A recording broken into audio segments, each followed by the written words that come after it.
No discussion about the birth of nationalism would be complete without engaging the Atlantic revolutions of the 18th and 19th century. These revolutions include the American War for Independence, starting in 1776, the French Revolution, the Haitian Revolution, and culminate with the Latin American revolutions, or wars for independence, against Spain in 1821. And while all of these revolutions had a profound impact on contributing to what would become nationalism, no one is more paramount than the French Revolution. So we're going to spend most of our time right now talking about the French Revolution. And the revolution itself actually does not even get started without France's contribution to the American War for Independence. That war would not have been won without the French military and navy. But of course, we know those things cost a lot of money, and it is the taxation that King Louis sought to King Louis exacted, of course, against the French citizenry to recoup some of that investment he put in trying to challenge his rival England in this war for independence. That would be the match to ignite the French Revolution. And the key component here that we have to think about is this revolution may have, on the surface, looked like it was about taxation, an unjust taxation against the various estates, of course, within absolutist France. But it was more than that.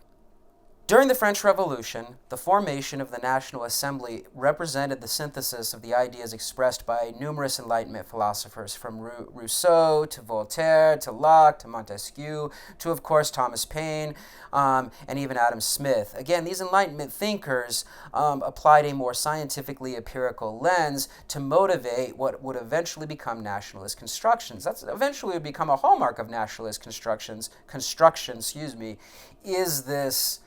is this need for some sort of empirical evidence, a material construct, beyond, of course, just social contracts, which leads me to the next thing that the French Revolution was seeking to challenge. And it was those social contracts built into a feudal system that had been entrenched at this moment for centuries. And of course attached to an absolutist monarchy that had also been in place for centuries, in fact dating all the way back to the collapse of Rome and the birth, of course, of early imperial dynasties by the Franks in the 6th and 7th centuries. As the French Revolution began to work its way through its processes, first, of course, with the National Assembly, the creation of a Declaration of Rights of Man and Citizen, some violent aspects like the storming of the Bastille, eventually the creation of a dictatorship under Robespierre, the Reign of Terror. We also can't forget the Great Fear that I had skipped over very briefly. Slowly but surely, the prior entrenched ideologies that had informed people's individual identities began to be ripped away. And as they began to be ripped away, leaderships understood that for the revolution to eventually come to fruition, they had to give people something they wanted to willingly fight for. And since all these other identities, the identities that they used to fight for, social contracts, the king, even Catholicism eventually took a back seat, they're gone. They're gone, and so a new identity had to be constructed, and this is where nationalism came into play. This would eventually be the identity that revolutionists in France would use to advance their various aims. You will be fighting now, of course, because you are French. You share a common language, you share a common culture, oftentimes you share common religious beliefs, and we have this, of course, highly manufactured border that we, of course, had developed in. This is one of the key components. We see that crucial to building a new identity was documentation. This is where the rights of man and citizen come into play, and at this point in the module you've already read them. But I want you to go through there and look through all these different parts of the Declaration of Rights of Man and Citizen and see what appeals to creating a common unifying ethos, an identity that replaces identities that prior would have been attached to a religion or to a social contract or to a king in this case. Other things that people liked to other things that people often need are symbols. And again, nationalism is not the invention of symbols that mean to quantify something larger than themselves. But it would take this inherent necessity and create something new. First and foremost, flags. Again, nationalism does not mean the birth of flags, but it means the birth of a new kind of flag, not attached to a family crest, a family name, a flag that is meant to represent, in this case, all of the French people. The tricolor, as it is, of course, fondly known. And then, of course, attached to that, we get a song, a national anthem that will be emblematic of the revolutionary cause, and of course bring people together with these common causes. And that common cause is being French and spreading, of course, French values, French culture, French language, and doing so against things that compromise the integrity of what it means to be French, which would be those prior institutions. In addition to those prior institutions, though, importantly, leadership began to see things that contrasted French identity were others outside of France. And so French nationality became the calling card for French aggression in other parts of Europe. The expansion of French nationalism really took place during the Five-Man Directory's War on Tyranny.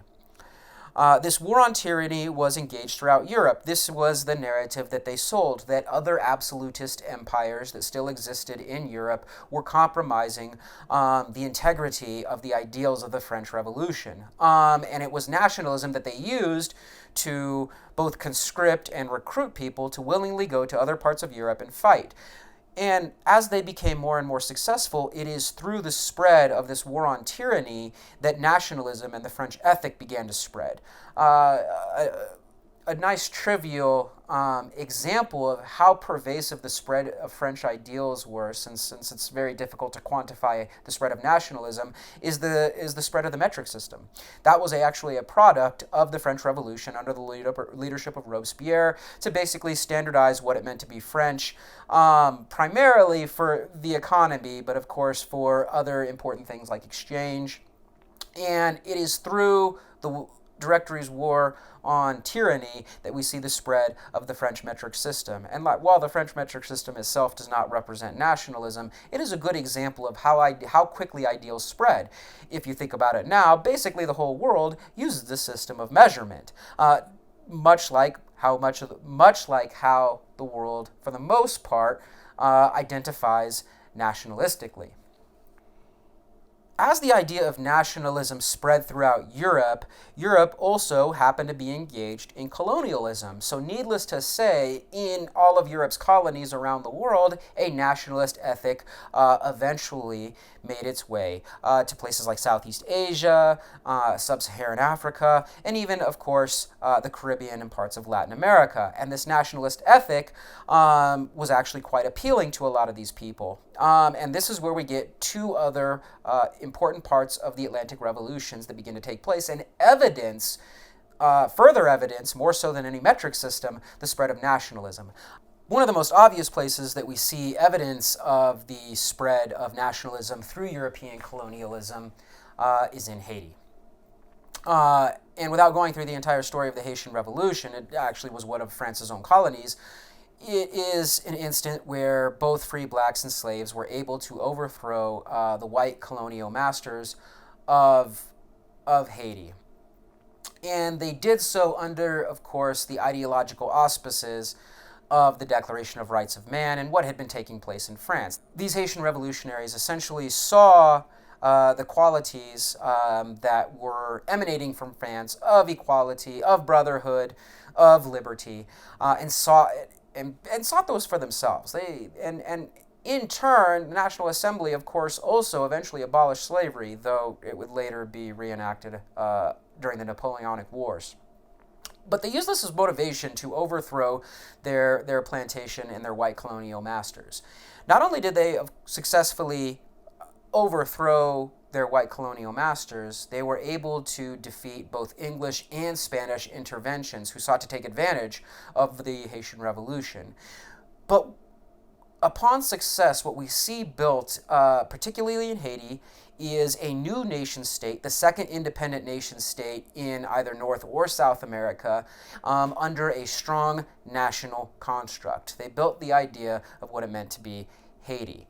And in turn, of course, these ideas spread throughout the Caribbean and made their way to Latin America. And eventually we see a nationalist ethic take hold in all of their wars for independence against Spain, led in South America, of course, by great revolutionary heroes like Simon Bolivar, who actually had a very different nationalist vision than what came to fruition. He actually saw a united South America as one nation state, with, of course, smaller states within it, modeled a little bit on the United States.